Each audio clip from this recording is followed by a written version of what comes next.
नमस्कार दोस्तों कल हमने ऑपरेटिंग सिस्टम के बारे में पढ़ा कि एक्चुअली में ऑपरेटिंग सिस्टम होता क्या है और उसके टाइप्स कौन से हैं। तो दोस्तों आज हम इस वीडियो में जानेंगे कि हमारा जो बैच ऑपरेटिंग सिस्टम है वो क्या होता है, और जो हमारा इससे बैच ऑपरेटिंग सिस्टम है उसको पढ़ने से पहले हम पढ़ेंगे कि हमारा जो ऑपरेटिंग सिस्टम है वो हमारा पहले क्या काम करता था और हमारा बैच ऑपरेटिंग सिस्टम की रिक्वायरमेंट हम लोगों को क्यों पड़ी। तो दोस्तों पहले जो हमारा मेन फ्रेम कंप्यूटर होते थे स्टार्टिंग में, तो हमारा जो कंप्यूटर होता है जनरली 2 पार्ट से मिलकर बना होता है। वो 2 पार्ट कौन से हैं दोस्तों? एक हमारा सीपीयू और एक हमारा memory. CPU central processing unit, और जो हमारे मेमोरी है, मेमोरी में क्या होता था दोस्तों? पहले ये देखिए यहाँ पे मैंने एक कंप्यूटर बनाया हुआ है, बाकी आप छोड़ दीजिए इसको हम नहीं देखेंगे, अभी सिर्फ हम इस कंप्यूटर को देखेंगे।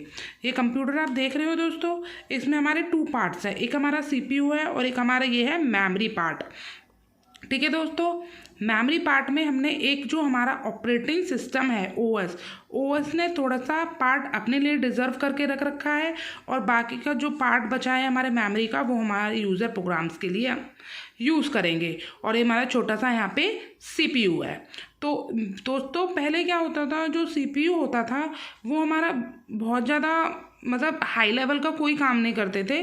जैसे छोटा काम जो होता थे प्लस माइनस मल्टीप्लिकेशन, ये सारे ऑपरेशन सब अपने सीपीयू में परफॉर्म करते थे। आजकल तो टेक्नोलॉजी बहुत ज़्यादा इंक्रीज होती है, क्या क्या लॉजिकल कंसेप्ट हमारा लगने लगा है, बहुत ज़्यादा इंक्रीज हो गया है। तो लेकिन पहले ऐसा नहीं होता था, मेमोरी की लिमिटेशंस बहुत ज़्यादा थी।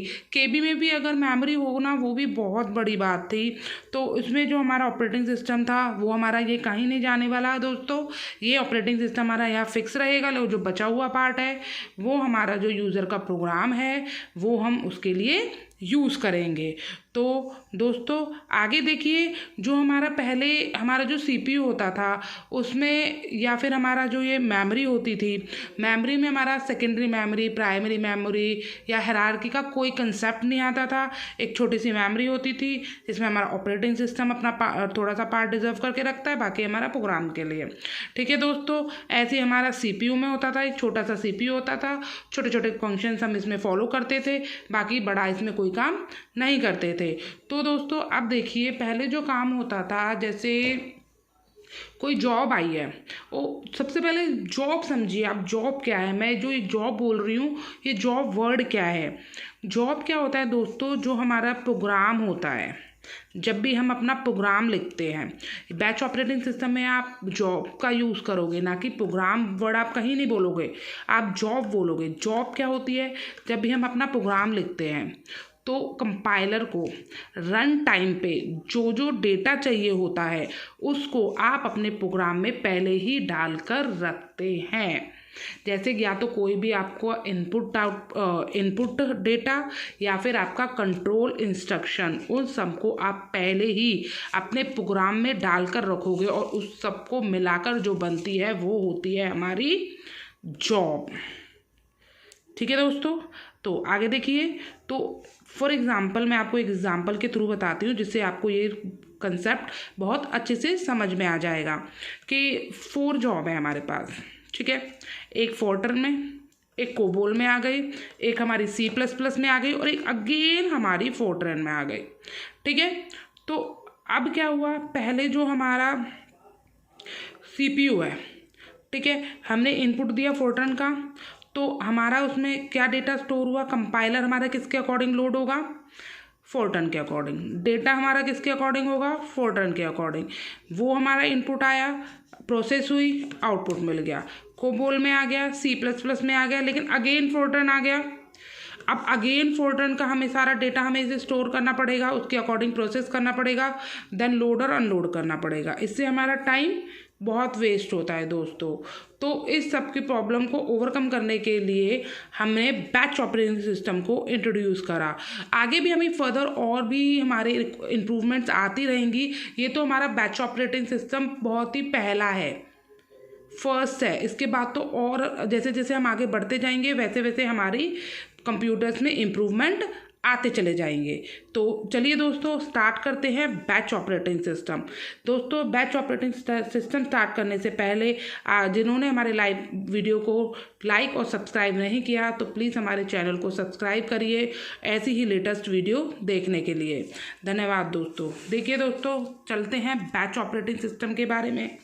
तो बैच क्या होता है हमारा, ये जो हमारा वर्ड आ रहा है बैच, इसी से ही हमें पता चलता है बैच का मतलब होता है ग्रुप। ग्रुप में अपनी जॉब्स को इकट्ठा करके रखना। देखिए मैं आपको एक डेफिनेशन के थ्रू बताती हूँ।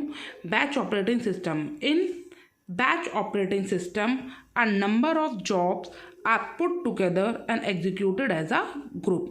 मतलब बैच ऑपरेटिंग सिस्टम में हम जो जॉब्स होती हैं, जैसे 20 जॉब्स हैं तो हमने 7 की रिक्वायरमेंट एक है, 5 की रिक्वायरमेंट्स एक है, तो और जो रिमेनिंग है उनकी रिक्वायरमेंट एक है। तो इन सबको बैचेस को हमने 3 बैचेस बना दिए। जो जिसकी रिक्वायरमेंट सेम है उसको हमने एक साथ रख दिया, ठीक है। जिसकी रिक्वायरमेंट सेम है दूसरे में उसको रख दिया, जिसकी रिक्वायरमेंट है उस तीसरे में उसको रख दिया। मतलब सेम रिक्वायरमेंट्स के हमने 3 बैचेस बना लिए, 20 जॉब्स आई, ठीक है। हमने नंबर ऑफ जॉब्स को put together and executed as a group. तो जो हमारा जो सीपीयू के पास जो हमारा इनपुट जाएगा वो हमारा एक सिंगल जॉब नहीं जाएगी, अब इसमें पूरा बैच जाएगा, पूरा बैच एग्जीक्यूट होगा एक साथ, ठीक है दोस्तों। तो in batch operating system a number of jobs are put together and executed as a group, ठीक है। आगे देखिए, जो हमारा बैच ऑपरेटिंग सिस्टम होता है इसमें हमारा जो user do not directly interact with our computer system. हमारा बैच ऑपरेटिंग सिस्टम में हमारा यूज़र जो होता है डायरेक्टली कंप्यूटर सिस्टम के साथ इंटरेक्ट नहीं करता। तो ये कंसेप्ट आप थोड़ा सा इस फिगर से समझने की कोशिश करिए ताकि आपके जो भी डाउट्स आपके माइंड में आ रहे हैं वो क्लियर हो जाएं और आपको ये अच्छे से समझ में आ जाए। तो देखिए दोस्तों, यहाँ पे हमारे n यूज़र्स हैं, उनके साथ साथ हमारी n जॉब्स आई हैं। एक मैंने यहाँ पे एक ऑपरेटर लगाया है। ऑपरेटर क्या करता है, यूज़र ने अपनी सारी जॉब्स इस ऑपरेटर को दी, ऑपरेटर ने जॉब्स की रिक्वायरमेंट्स को चेक किया कि हमारे इसकी ये रिक्वायरमेंट है, इसकी ये रिक्वायरमेंट है, हाँ इसकी ये वाली दोबारा रिक्वायरमेंट आ गई है, तो इसने इसी के अकॉर्डिंग इसने बैचेस को डिवाइड कर दिया। तो दोस्तों बैचेस भी जो डिवाइड होते हैं वो ऑपरेटर खुद डिसाइड करता है, इसमें हमारा कोई भी इंटरेक्शन नहीं होता, कोई भी मैनुअल वर्क हम इसमें नहीं करते। जो भी करेगा ऑपरेटर अपने अकॉर्डिंग डिसाइड करेगा। ऐसा नहीं है कि एक बैच में 2 ही हो सकते हैं, एक बैच में 4 ही हो सकते हैं। वो मतलब डिपेंड करता है कि हमारे जो जॉब है उसकी मेमोरी कितनी है, वो कितना बड़ा है, कितना लॉन्ग है, तो वो इस पे डिपेंड करता है कि एक बैच में हमारी कितनी जॉब्स रह सकती हैं और कितनी जॉब नहीं। अब जैसे ये 3 जॉब्स लिए हैं यहाँ पे, तो ये जॉब छोटी छोटी हो सकती हैं, यहाँ पे 2 है तो ये जॉब बड़ी हो सकती है। तो इसमें हमारा कोई इंटरेक्शन नहीं होता, ये हमारा ऑपरेटर खुद डिसाइड करता है कि किस बैच में कितनी जॉब और किसके अकॉर्डिंग किस तरीके से हमारी बैचेज शॉर्ट होंगी, ठीक है। तो उसके बाद हमारा जो इनपुट जा रहा है हमारा कंप्यूटर के पास, सीपीयू के पास, वो हमारा बैचेस की फॉर्म में जा रहा है। जब ये बैच एग्जीक्यूट हो जाएगा देन हमारा बैच 2 जाएगा, देन वो एग्जीक्यूट होगा। वन थिंग मोर, जो हमारा बैच ऑपरेटिंग सिस्टम है उसमें जो हमारा डेटा, जो हमारा इनपुट और आउटपुट आता है, इनपुट भी हमारा पंच कार्ड की फॉर्म में जाएगा और आउटपुट भी हमारा पंच कार्ड की फॉर्म में आता है, ठीक है दोस्तों। देखिए, operator short job as a desk of punch card. Desk का मतलब होता है group into batch with similar needs. Similar needs के साथ वो जो हमारा ऑपरेटर है जॉब्स को शॉर्ट करता है, पंच कार्ड का एक ग्रुप बनाएगा। जो ये जॉब बैचेस बने हुए हैं वो हमारी पंच कार्ड के हैं, मतलब जो इनपुट है इसमें जो जॉब है वो हमारा पंच कार्ड की फॉर्म में है, ठीक है। मैंने बोला ना आपको, बताया पे इनपुट भी हमारा पंच कार्ड की फॉर्म में जाता है और आउटपुट भी हमारा पंच कार्ड की फॉर्म में आता है। देखिए मैंने एग्जांपल दिया हुआ है, Fortran batch and COBOL batch. एक को आप फोर्ट्रन मान लीजिए, एक को आप कोबोल मान लीजिए, ठीक है दोस्तों। तो अब आपको इसमें क्या समझ आया दोस्तों कि जैसे हमारी जॉब्स हैं जॉब्स को 20 जॉब्स हैं, सेम जॉब हमने जो सेम रिक्वायरमेंट की जॉब है उनको हमने एक साथ रख दिया। जो विदाउट मतलब जो सेम रिक्वायरमेंट की हमने एक साथ रख दिया, तो जो हमारा जो हमारा CPU होगा वो इनपुट जो हमारा जाएगा बैचेस की फॉर्म में जाएगा। इसमें क्या होता है, हमारा जो हम डेटा को बार बार लोड करते हैं और अनलोड करते हैं वो टाइम हमारा बच जाता है। ऐसा नहीं है कि पहले हम फोर्टन के लिए कर रहे हैं, फिर कोबोल आ गया, फिर फोर्टन आ गया, फिर कोबोल आ गया, तो इससे फिर हमारा वेस्टेज होता है। इसमें CPU हमारा बहुत आइडल रहता है। तो इसमें हमारा सॉल्व हो गया है कि हमें बार बार हमारे डेटा को लोड और अनलोड नहीं करना पड़ता। ठीक है दोस्तों, आगे देखिए, मैंने यहाँ पे कुछ एडवांटेजेस लिखे हैं। एडवांटेजेस में मैंने देखिए लिखी है, पहला in a batch job executed one after another, very good. ये मैं आपको पहले ही बता दूँ, एक के बाद एक एग्जीक्यूट होगा।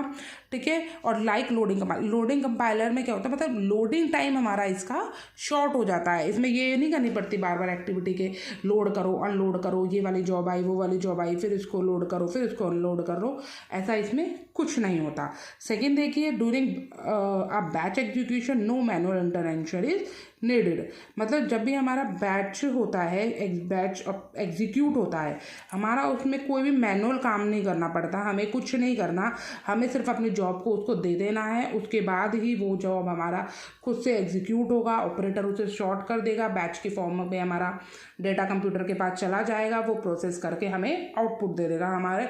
इसलिए हमें अपना खुद का दिमाग कुछ भी यूज़ नहीं करना, फिर हमें अपनी जॉब को सबमिट करना है, दैट्स इट। ठीक है, अब देखिए इसमें डिसएडवांटेजेस में हमारा क्या आया, मेमोरी लिमिटेशन। अब देखिए दोस्तों, ये बैच ऑपरेटिंग सिस्टम तो बहुत ही स्टार्टिंग का है, तो अभी इसमें मेमोरी का हमारा कोई भी लॉजिक सॉल्व नहीं हुआ है। हाँ, थोड़ा लॉजिकली हमने इसमें इम्प्रूवमेंट आई है कि हमने सेम रिक्वायरमेंट्स की जॉब्स को एक साथ कर दिया ताकि उसे लोडिंग अनलोडिंग में इतना टाइम नहीं लगे, लेकिन फिर भी कम्प्लीटली हम अपने प्रॉब्लम्स को इसमें बैच ऑपरेटिंग सिस्टम में सॉल्व नहीं कर पाए हैं। कोई दिक्कत नहीं है दोस्तों, ये बहुत पहला है, भी तो बहुत सारी टेक्नोलॉजी हम धीरे धीरे पढ़ेंगे कि क्या क्या इम्प्रूवमेंट होती गई, कैसे हमारी मेमोरी की प्रॉब्लम सॉल्व हुई, कैसे हमारा CPU का आइडल रहना मतलब यूटिलाइजेशन कैसे इंक्रीज हुआ, वो सब कुछ हम धीरे धीरे पढ़ेंगे। Interaction of input out device directly with CPU, मतलब जो इसमें इनपुट आउटपुट डिवाइसेज होते हैं उनका इंटरेक्शन डायरेक्ट CPU के साथ होता है। इसमें कोई बफरिंग नहीं होती बीच में कि हम अपने डेटा को वहाँ स्टोर करके रख दें, यहाँ पे बफरिंग का कोई कंसेप्ट नहीं है। तो दोस्तों, होप आपको ये टॉपिक अच्छा लगा होगा और आपको अच्छे से समझ में आया होगा। तो कोई भी दिक्कत हो तो दोस्तों मुझे कमेंट सेक्शन में कमेंट कीजिए, मैं आपके इस हर एक कमेंट का रिप्लाई करूँगी। धन्यवाद दोस्तों।